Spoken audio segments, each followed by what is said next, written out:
আসসালামু আলাইকুম রহমতুল্লাহ বারাকাতুহু। এই কিছুক্ষণ আগে আমরা একটা ইন্টারভিউ দিয়ে আসলাম। সেটা হচ্ছে একটা সুলতান ডাইন্সে।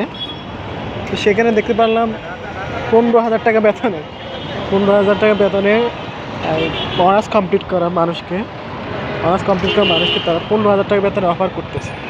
হ্যাঁ, এই হচ্ছে আমাদের বাংলাদেশের অবস্থা, চাকরি বাজারের অবস্থা, যেখানে একজন রিক্সা চালক মাসে 25 থেকে 30,000 টাকা কামায়।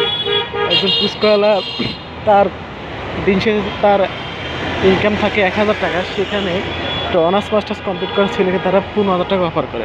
সেখানে তাদের থাকে না করে চাকরির নিরাপত্তা বা কোনো কিছুই থাকে না। এটা নিয়ে বাংলাদেশের কথা বলার মতন কেউই নেই। সবাই সবাইকে নিয়ে ব্যস্ত আছে এই বাংলার মানুষ, এই সকলের মানুষ।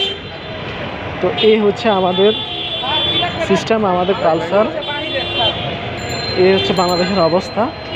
তো বাংলাদেশের অভিভাবক যারা আছে তারা ছেলে মেয়েদের কি স্কুল কলেজে পাঠাবে না কাজ শেখার জন্য পাঠাবে?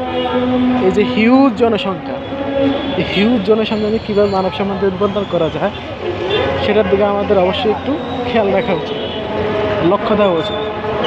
তাহলে ওদেরই শুধু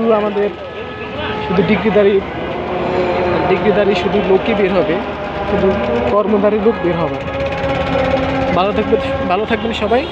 আজ এই পর্যন্তই।